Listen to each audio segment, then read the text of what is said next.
Men used to carry combs, wear pocket watches, rock suspenders, vests, even capes. Now, we dress like we lost a bet. Why? Why did we go from dressing like this to dressing like this? Welcome to the forgotten history of men's style. The good, the bad, and the stuff we should have never stopped wearing. For thousands of years, men and women have used hats both to protect themselves and as a sign of social status. But starting in the 1700s for men, this became uniform across Europe and the United States in the form of the bicorn and the tricorn hat. Favored by the military, favored by wealthy men, and men that worked outdoors, the bicorn and the tricorn hat was a relatively easy to produce and very functional piece of headwear that protected the wearer's head from the elements and kept them warm. And this needs to be emphasized because in the modern world today, we don't spend much time outdoors. But go back just 100 years, the majority of men worked outdoors. And if you traveled during the day like most people did, you were going to be exposed to the sun for sometimes hours at a time. So protecting the head was important. Now, tricorn and bicorn hats were made from a variety of different materials, and a man was able to show off his status by the material the hat was made of, and occasionally decorative accessories and details sewn and built into the headwear. By the 1800s, the bi and the tricorn hats are out, and we see the rise of the top hat, which, by the way, this hat is still worn at certain occasions in various parts of the world. But the top hat, by its very design, is more of a sign of status than it is a practical day-to-day piece of headwear. The rise of the top hat also marked a big shift in population densities, going from rural areas to the cities. Basically, during the 18th century, the industrialization age, we see people migrating from farms to the cities for factory work. Those that were fortunate or maybe cunning, devious, however you want to describe it, enough to make it to the top, wanted to be able to show off that wealth and that status in the way they dressed, and the top hat became very popular, especially in larger cities like New York, London, Chicago, and Paris. And the bowler, by the way, emerged in this time period as a more practical day-to-day wear hat. By the 1880s and 1890s, as more and more men started to earn more money than they had ever earned, and because of still the practical need of headwear and its social status, in the year 1900, we saw the peak of hat sales at over 42 million in a single year. Just to give you an idea of that number, that was more than the male adult population. So with 1.4 hats being sold for every man, we saw a number of different styles start to emerge, like the fedora, the Homburg, the newsboy, and the flat cap. So by the 1920s, it's safe to say we have reached peak hat. The average man has anywhere from 3 to 5 hats in his wardrobe, and no self-respecting guy would ever leave his home without one on his head. Now, if you know your history on brushes and combs, you probably know one of the oldest companies out there is Kent. Founded in the year 1777, Kent Brushes to this day continues to manufacture not only brushes, but combs and a variety of other grooming tools. But the company I want to talk about in today's video is the one that really put the comb on the map, and that is Ace. Founded by Charles Goody in 1885, Ace hard rubber combs very quickly set the standard for mass manufactured combs throughout the world. Made from a hard rubber, as the name implies, these combs were non-static, made from heat-resistant ebonite, and were available at barbershops around the world, which, in case you didn't know, was a hub that pretty much every man was in at least once a week, getting a shave, getting a cut, getting a trim. Now, at this point, combs were an accessory, but they weren't an accessory that every man was carrying every single day, everywhere he went. However, this started to change in the 1920s. And of course, the culprit here was Hollywood. Early Hollywood stars, the male leads, in order to appear more consistent through their scenes, would often use heavy hair products to keep their hair in place during the filming. As such, these actors all of a sudden started setting style, setting the fashion of the time, and the hairstyles that we saw come out of the 1920s and 1930s had looks that kept every hair in place. Now, these early pomades, they were heavy and they weren't perfect, and they did not keep your hair in place throughout the day. You had to touch them up multiple times. And this is what made the carrying of the comb really important. You had to be able to rebrush your hair with a tool that was easy to carry, that you could pull out at a moment's notice. And as you can imagine, this constant brushing was actually pretty tough on the combs. So early combs were breaking, and that became a major selling point in the 1920s and 1930s, is the unbreakability of a comb, which maybe doesn't sound like a big deal now, but this is early plastics. This is early rubbers. So in this industry, they were constantly coming out with new formulations that were not only more lightweight, they were less brittle, they could bend just the right amount, but still be able to handle a full head of thick hair. Now, up to this point, Hollywood had accelerated the adoption of the combs, but it was World War II that put it on steroids. You see, for anyone that hasn't served in the military, you don't know paperwork. You don't know grooming codes. Yes, we have a rule for everything. In fact, in my Marine Corps, our Marine Corps Uniform Regulations, which is a document that every Marine has to follow when he or she dresses themselves, yeah, that document alone has 267 pages of goodness. At least the last time I checked. Now, the good news is it does come in a pocket-sized version, oorah. But seriously, during World War II, they had very strict regs on how a man's hair should look. And guess what was standard issue? A comb. And as everyone knows, if you're in the military and you need it, you will get it issued to you. That's why so many guys are single, because they're like, hey, the Army, the Navy, they didn't issue me a wife, so, I don't need one. Now, if you're looking to level up your style, you really need to check out my free community over on School. I've set this community up so we've got free classes that you can make your way through step by step and learn the basic foundations of men's style. We actually have giveaways. In fact, this year alone, I've given away over $15,000 in gear that has accumulated here in my office, and I love sending it out to you guys free of charge. And I have to say, the men that are in this group are friggin' awesome. We've got a no a-hole policy. People treat each other with respect. And what we've managed to create in this community is a place where a man can come in and ask questions and get some solid advice. So gents, use the link in the description of today's video. Go check out our free communities on School. These are for you to become the man you know yourself to be. So the idea of timekeeping has been pivotal in the advancement of man over the last couple thousand years. We go back to the Egyptians. We go back to any large society thousands of years ago. What did the Romans use? They had sundials. You could tell basically what time it was in general by the position of the sun. Now, the earliest clock tower we've got on record goes back to Athens, and it was called the Tower of the Winds. And this actually had 8 sundials. It also had what was known as a water clock. Wasn't super accurate, but it did a decent job of helping the people be able to tell the time. Why was timing important? Because you needed to know when to start work, when to stop work. And if you're going to be doing processes that require you do them for a set amount of time, it was important that you were able to track it. Now, the Chinese, as early as 1088, they actually had clock towers using liquid escapement mechanisms. Again, relatively accurate. And you may be wondering, okay, well, if you're not in there, how can you actually tell the time? Well, the big thing with clock towers wasn't that you could actually see the time on a big dial. It was actually you could hear it. So they would have bells that would ring every hour. It wasn't about the minutes, it was about the hours. And that right there, all of a sudden, everyone within the vicinity could hear the bells ring at a set time and know what time it is. Now, as large spring-driven clocks became more popular throughout Europe, in the 15th, 16th century, we started seeing a race to actually make them small. And I'm talking really small. All of a sudden, the idea that you could have something that you could hold in your hand, and these were still relatively large. We're talking like 10, 15 pounds. But the idea is you could actually hold something that could accurately tell you the time. This was a big deal. And it was expensive. So as you can imagine, the only people that were able to afford something like this would be royalty. You would see maybe really high-level noblemen, maybe some merchants with a lot of money. These kind of people would be able to afford a timekeeping piece. And it was really just a show of opulence. It was a show that you actually had the money to be able to spend on this. And in turn, it eventually started, as they became a little bit more common, easier to manufacture, it became a functional piece. When I say functional piece, it became a fashion item that a lot of women actually loved to wear. They were called Nuremberg eggs. And these were actually attached to chains made from, or at least encased in precious metals.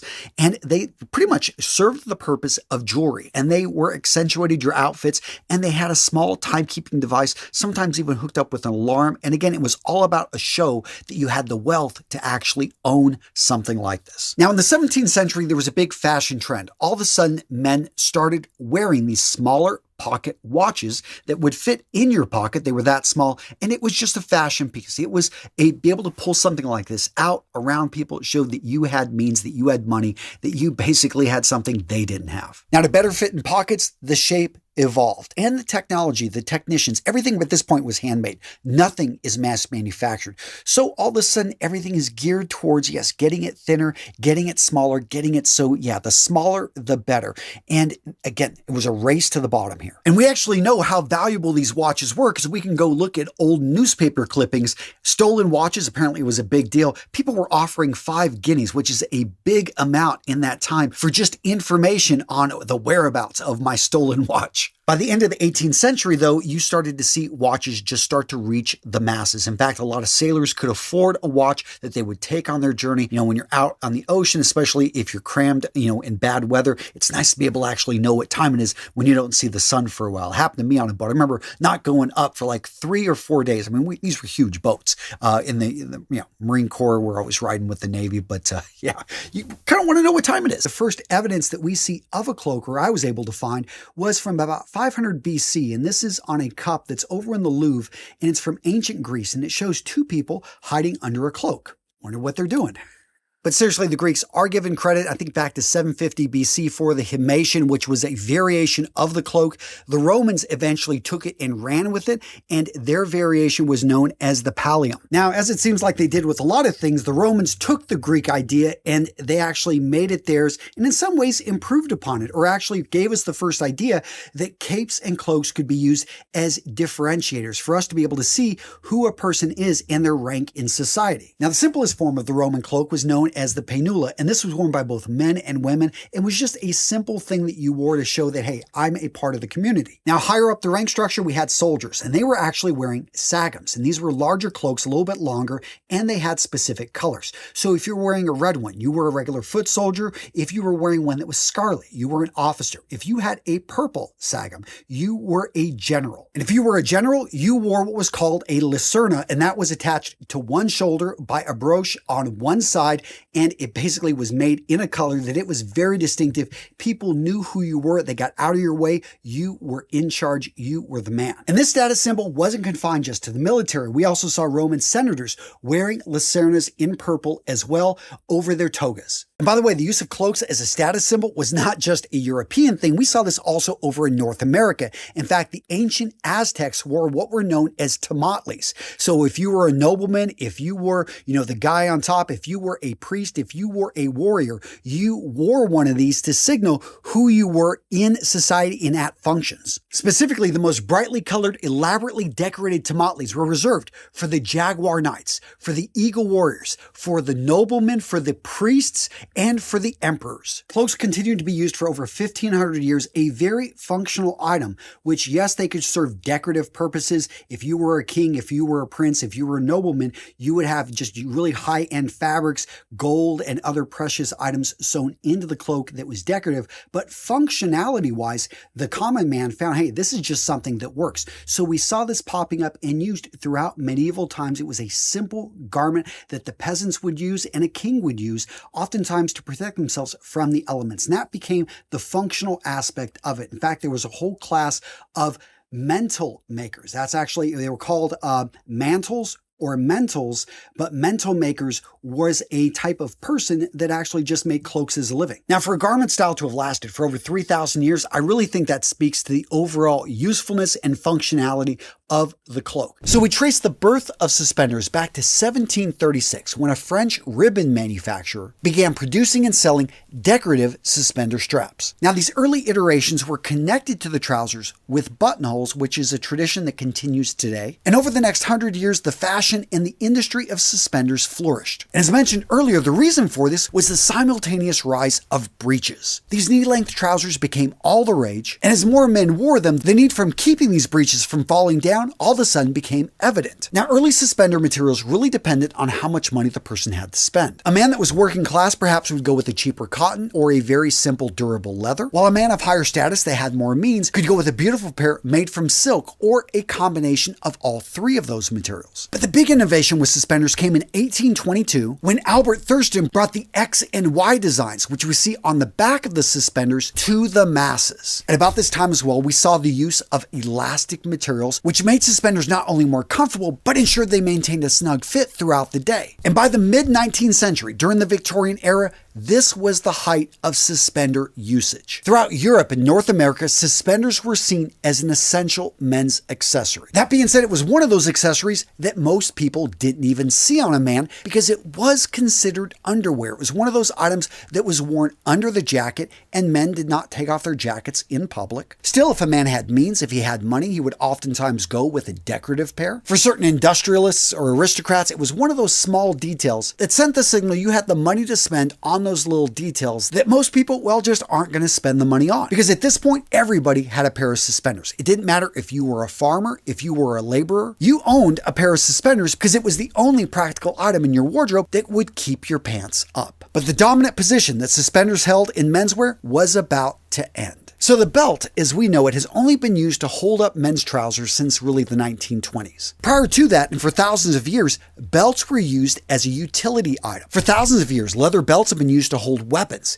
gear, and other items that could be strapped to them. Now, this may sound cumbersome to many, but when you're riding a horse and you need quick access to a weapon, a utility belt is incredibly functional and a great tool that in my time in the Marine Corps, I still saw used. But as an accessory to hold up clothing, it really didn't make sense, especially in the 1890s, 1900s, because most men were wearing their trousers at their natural waist point. So one of the most interesting things about the waistcoat is we know the exact date of its birth, 1666. And we know this because the documents are still out there. It was decreed that the King, Charles II, wanted to establish a unique English style. You see, the French had been the enemy for years. Yet when you looked at the way the English dressed in their court, it was 100% influenced, inspired, and in Charles II's mind, controlled by the French. And Charles II, he didn't like this one bit. In fact, he equated it with France making English its mistress.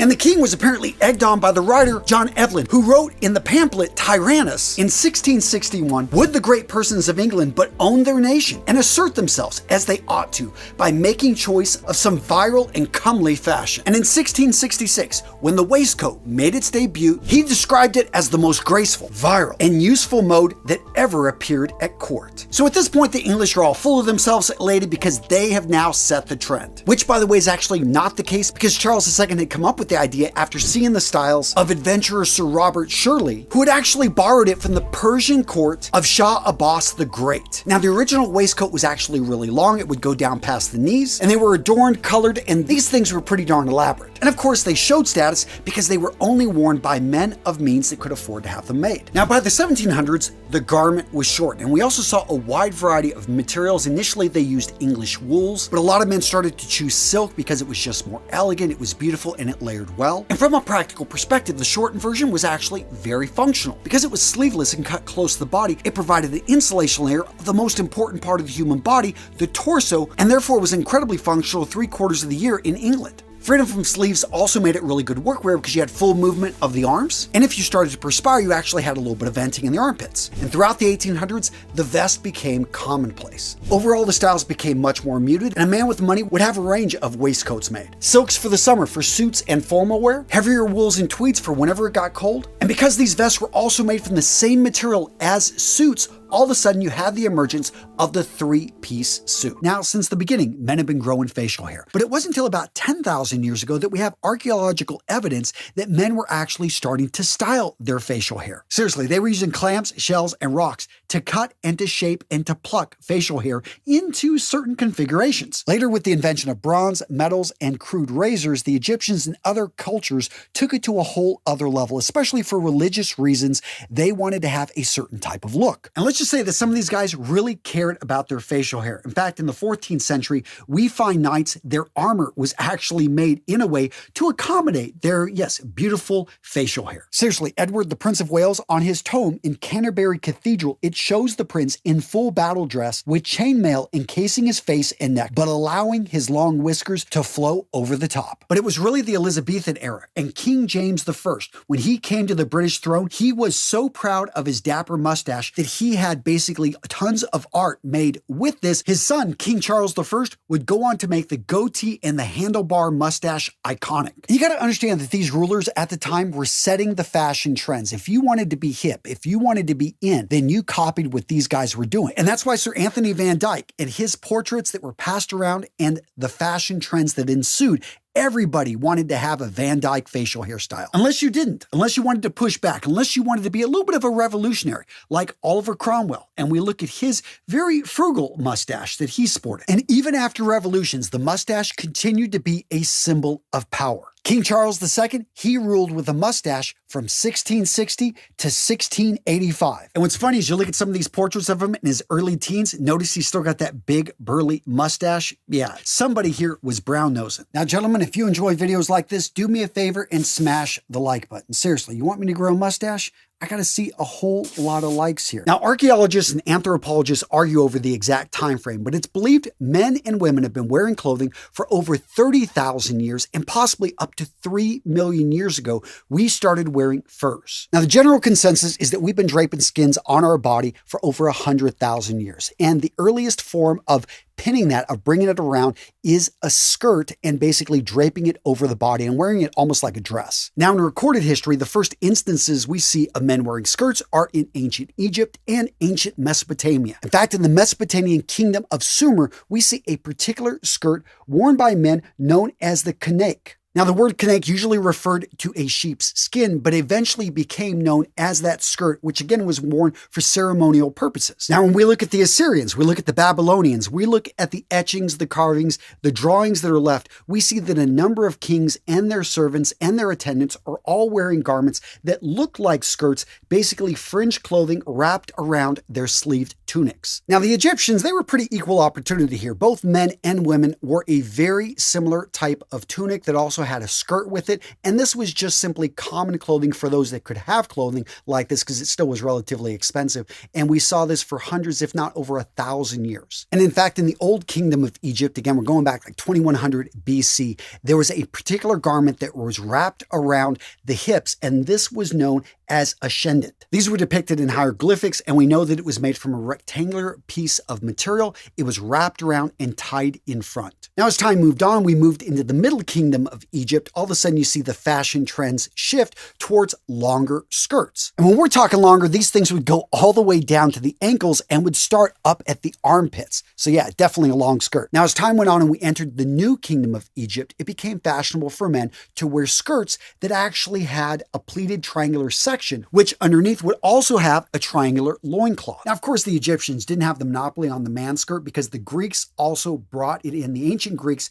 and in fact, they called this the chiton. Now, this is based off the Semitic word kitten, which is not to be confused with cat, which I'm probably mispronouncing all of this stuff. And if I am, let me know down in the comments, because you guys know I am not a historian. I'm a YouTuber just trying to put this information out there and enjoying doing it. But yeah, you know, they saw this style worked. It's simple. So yeah, the Greeks were skirt wearers and they liked it. Now, of course, anything the Greeks do, the Romans think they can do better. So they went in and not only stole all their gods, but of course, stole the skirt as well. Now, the Romans, through conquest and probably other means of trade, all of a sudden you had the Celts picking up the skirt. You had Germanic people picking up the skirt, and everyone, yeah, really liked this chiton. And for hundreds of years throughout Europe, this style continued to flourish. Yeah, throughout France, you had the Anglo-Saxons, you had the Normans, you had the Franks. Everyone is loving this skirt because functionality-wise, it just got the job done, and it was easy to manufacture. When I say manufacture, I'm talking about people making by hand, because remember,